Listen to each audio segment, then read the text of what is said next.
Buenos días, agradezco la invitación de Jóvenes. Espero que esta explicación, esta exposición sobre la experiencia que tenemos en los portales y en el ejercicio de la profesión sirva a ustedes para poder dar más o menos las pautas de los retos que tenemos que afrontar en los principales obstáculos que se presentan en el sector construcción. Como enfoque, podemos decir que el sector construcción es una de las actividades económicas más importantes del país. A lo largo de estos años ha sido la pauta que ha dado el bienestar, o que ha servido para medir el bienestar económico a nivel nacional. Tiene un factor multiplicador. Se generan 4 puestos de trabajo en otros sectores por cada puesto de la construcción. Y se pagan $3 en sueldos en otros sectores por cada dólar gastado en remuneraciones para la construcción. Además de su capacidad de generar empleo, porque el incentivo en mano de obra, la evolución de este sector está estrechamente ligada al desempeño de diversas industrias.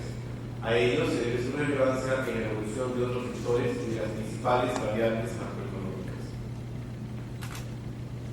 Este crecimiento se ha impulsado por programas gubernamentales de vivienda, que ya tienen más de 10 años, mayores facilidades de financiamiento por parte de la banca, el entorno de tipos de interés competitivo. Los intereses ahora en nuestro país son mucho más competitivos para construir, para desarrollar proyectos, la mejora en las expectativas económicas tanto dentro y fuera del país, y también la inversión pública en infraestructura, que si bien es cierto todavía hay falta de desarrollar, pero ha tenido un desarrollo en los últimos años.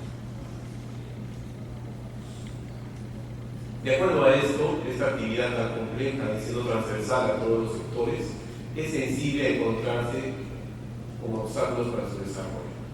Dentro de esto, el gobierno del Consejo Nacional de Competitividad identificó una serie de factores que afectan a la competitividad y se planteó objetivos para mejorarla. Dentro de ellos es establecer un sistema tributario simple, eficaz y predecible, así como mejorar los mercados financieros y de capital, dotándolos de seguridad y transparencia. Sabemos que nuestro sistema tributario todavía es complejo y todavía significa no solamente trabas en el emprendimiento de nuevas empresas, sino también significa el desincentivo a la formalidad. Y la informalidad es, creo que, el peor enemigo de la inversión.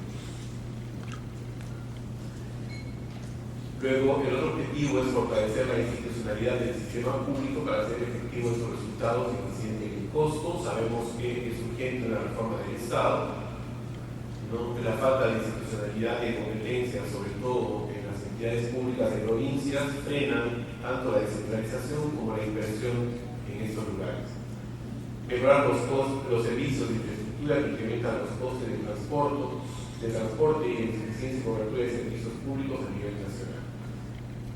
Como decía el antecesor, el presidente de Jóvenes, la infraestructura es un déficit que tenemos que vencer y creo que es el mayor reto ahora para el progreso del país. Mejorar la articulación empresarial, las cadenas productivas y las acciones empresariales conjuntas. Dentro del sector construcción podemos decir que hay una división por la ejecución misma de los proyectos. En primer lugar está el sector inmobiliario de edificaciones, donde podemos, digamos, agrupar a todas las construcciones de viviendas, centros comerciales, oficinas, ¿no?, que llamamos el sector inmobiliario.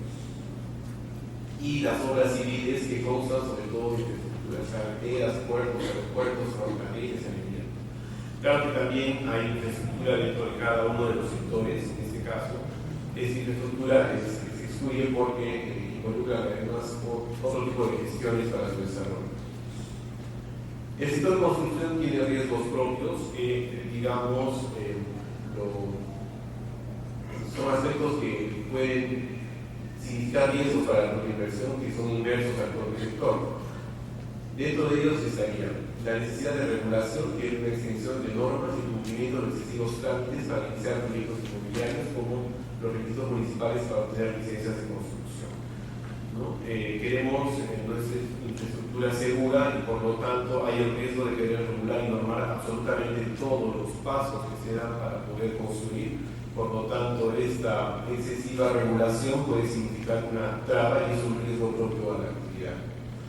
La informalidad en el sector, que se benefician restricciones para que el sector pueda competir con autoconstrucción o la invasión de terrenos, entre otros, es también otro riesgo porque mientras tenemos la actividad formal que genera la construcción, tenemos una gran actividad informal en la que hay muchas normas, ¿no?, que entregas se contradicen y también protegen estas actividades y que hacen al sector formal imposible de competir en algunos casos. El caso típico creo que es el de la vivienda social.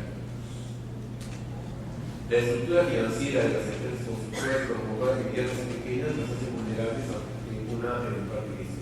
Si bien es cierto, se vienen desarrollando esfuerzos y promoviendo la creación de pequeñas y medianas empresas, ¿no? Todavía estas empresas no tienen la suficiente capacidad financiera ni la penetración de bancos como para ser más fuertes y que puedan resistir una crisis en cualquier eventualidad.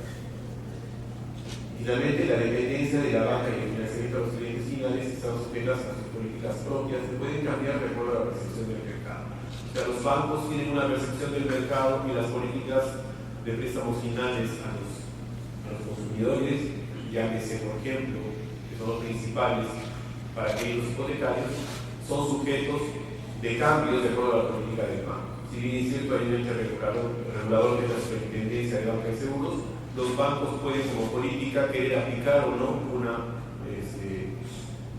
política de préstamos y de créditos para estos sectores. Entonces, refiriéndonos al sector inmobiliario, las barreras de inversiones son diversas y hemos tratado de destacar las siguientes. Primero, la falta de planificación y orden en el desarrollo urbano, ya que la expansión no planificada de las ciudades encarece significativamente los costos de inversión para nuevos proyectos y genera escasez de suelo urbano. El déficit de los servicios públicos. La legislación vigente puede llegar a desincentivar la inversión privada al encarecer el costo de la vivienda. El sistema tributario vigente de Nigeria ha impulsado la informalidad. Y ahora, si desarrollamos uno por uno de estos ítems, diríamos que en el tema de planificación urbana, la falta de actualización de planes de desarrollo urbano en las municipalidades provinciales y las ciudades más importantes del Perú es una traba. No se puede seguir pensando en inversión mientras la propia municipalidad no tiene claro qué es lo que va a desarrollar en los siguientes 10 o 15 años para su propia ciudad. La falta de financiamiento y capacidad técnica para la actualización de los planes y los catastros de predios. Esas municipalidades están trabajando bajo una estructura que no ha sido modificada en los últimos 20 años y que en muchos casos hay una falta de competencia, digamos, o de seguimiento técnico para las municipalidades para que puedan actualizar estos planes y desarrollar un catastro que sea firme y que pueda dar validez a los planes que se ejecutan. Incompatibilidad y falta de actualización entre el catastro de SUNAR y de los municipios. Finalmente, registros públicos no considera válido el catastro de las municipalidades. La municipalidad por ley es generadora de catastro, sin embargo, si uno lleva una información de la municipalidad, del catastro municipal a registros públicos no lo dan por válido. Entonces debería haber una compatibilización entre ambos catastros y si bien es cierto, eso está regulado por ley, no se cumple.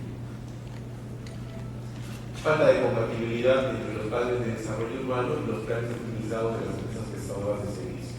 Mientras las municipalidades apuntan, o mejor dicho, más o menos actualizan sus planes de desarrollo urbano, tratando de generar zonas de expansión, ¿no?, sin tener un plan, en pocas ciudades se ve un plan integral de desarrollo, ¿no? Las empresas prestadoras de servicios tienen otros enfoques.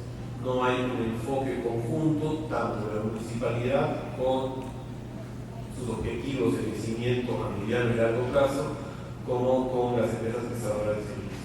Generalmente, las empresas prestadoras de servicios tienen como plan de desarrollo atender a urbanizaciones o asentamientos humanos ya consolidados e inclusive piden un porcentaje de habitabilidad en esas zonas como para poder atenderlas, ¿no?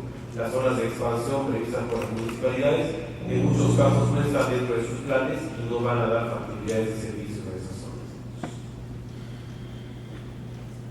El déficit de servicios públicos es crítico en todo el país. Las empresas prestadoras de agua y de alcantarillado, al depender de las municipalidades, presentan problemas estructurales para su atención y una cobertura deficiente. No tienen capacidad económica ni técnica para atender la ejecución de proyectos prioritarios o retrasados en el proyecto de gabinete. No ejecutan proyectos en zonas consolidadas para densificación o renovación urbana. La atención prioriza zonas de consolidación mayormente ocupadas por inflación. En los proyectos ejecutados por las empresas privadas no se aplican mecanismos de recuperación de la inversión efectuada a través de compensaciones reembolsables. Los plazos de vigencia de los certificados de factibilidad de servicios son muy cortos respecto al volumen de la inversión e incompatibles con los plazos de licencias de habilitación urbana y edificación. En este caso, por ejemplo, cuando es lo fundamental, uno presenta o es un requisito presentar la rapidez de servicios para obtener la licencia de habilitación urbana y luego la edificación, las rapidez de servicios generalmente tienen un plazo de 12 meses.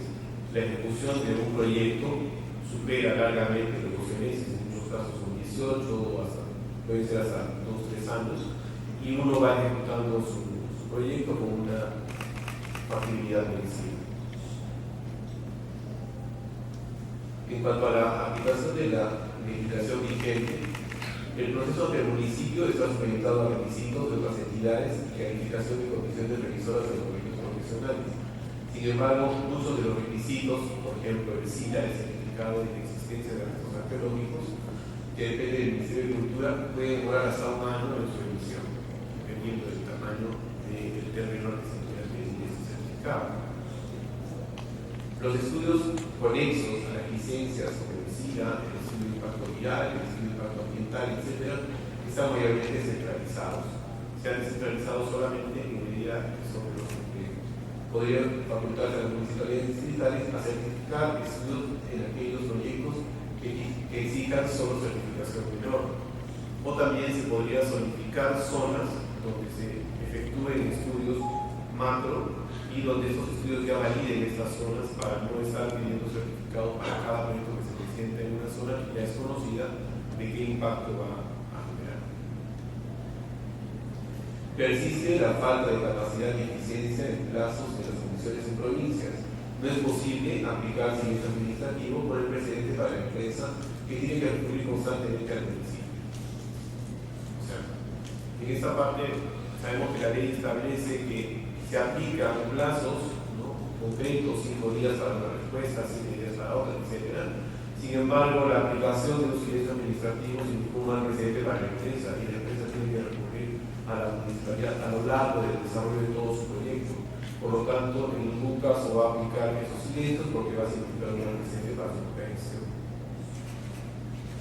No se han establecido escalonamientos en el pago de diversos conceptos aplicados a proyectos masivos. Estos trámites se consideran para construcciones individuales.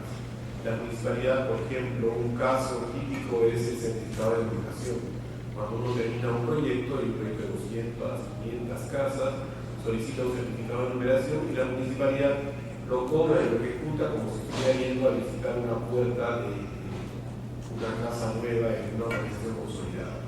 Cuando el trabajo de repetición, el trabajo de vivienda masiva debería ser mucho más expeditivo y contemplado en esta norma. No se compatibilizan los textos únicos de trámite, los NUPA de los municipios, con las leyes que regulan los procedimientos como la 23090 y sus modificaciones, lo que es la ley de regulación de edificaciones y habitaciones urbanas. En esta ley se establecen plazos, se establecen conceptos para cobros, etc. Y en muchos casos las municipalidades no los aplican o simplemente lo ignoran y en su texto único de procedimiento administrativo en muchos casos contradice con la propia norma. Hemos encontrado casos concretos en Piura y Chimbote, por ejemplo. Y otro tema que hay con esta ley también es que si establece que la forma de realizar los proyectos debe ser por dos modalidades, tanto por comisiones técnicas o por revisores urbanos.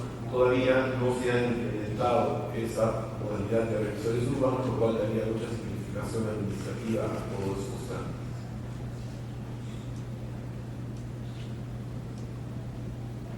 Finalmente, la informalidad. La legislación facilita las limitaciones con plazos mínimos para desalojar a los invasores de terrenos sin requerimiento judicial y penas blandas para los organizadores. Sabemos que cuando un terreno es invadido, la ley contempla solo 48 horas para poderlos sacar, ¿no?, sin un requerimiento judicial. Ese plazo es excesivamente corto, facilita pues que las invasiones se consoliden y que nuestro país crezca de una manera desorganizada, y que en muchos casos también sean las propias municipalidades las que fomenten con fines políticos este tipo de planes. Se presentan extorsiones y amenazas a todas las obras por parte de supuestos sindicatos y poblaciones y organizaciones que buscarían empleo. Sin embargo, son bandas organizadas amparadas en penas blandas cuyo objetivo es la extorsión. Últimamente en Lima y en pocas ciudades con la policía se han realizado operativos que han reducido estas acciones, gracias a la coordinación y financiamiento de los promotores inmobiliarios. Pero sería importante que sea una actividad del gobierno, que el gobierno también ponga o analice las causas de este tipo de prácticas y las penalice debidamente. El Código de Protección al Consumidor, si bien es cierto, protege al consumidor de estafas al momento de la compra de los inmuebles, no cumple el mismo rol las promotores inmobiliarios. Si bien es cierto, y está bien que sea de esta forma, un cliente tiene donde acudir ahora en el Código de Protección al Consumidor en caso de haber sido estafado por un promotor inmobiliario o en caso de algún reclamo respecto a las condiciones y calidad del bien que le están ofreciendo. Sin embargo, las promotoras inmobiliarias también deberían tener el mismo derecho. En muchos casos se presentan reclamos o se presentan denuncias que no tienen asidero y eso queda simplemente en no dar lugar. Es decir, el promotor inmobiliario tiene que probar su inocencia cuando ese es un concepto jurídicamente viable. Como conclusiones podemos decir que el sector inmobiliario dinamiza la economía. Este último año se ha visto que ha presentado un comportamiento a la baja, a diferencia de los últimos 10 años. Además de la influencia externa, las barreras identificadas vienen afectando el crecimiento de este tipo. Es importante empoderar las entidades públicas con el fortalecimiento de sus capacidades para que justamente se rompan estas barreras y que el crecimiento, y había que medir, ¿no?, estudiar cuánto de crecimiento se pierde por estas barreras identificadas, ¿no?, para poder dar capacidades principalmente a los municipios, a los registros públicos, a las entidades que otorgan y que regulan la actividad constructora. Cada uno de estos puntos y otros que se puedan identificar a detalle constituyen una agenda pendiente para impulsar el mayor crecimiento del sector de construcción que tiene mucho por desarrollarse en nuestro país. Gracias.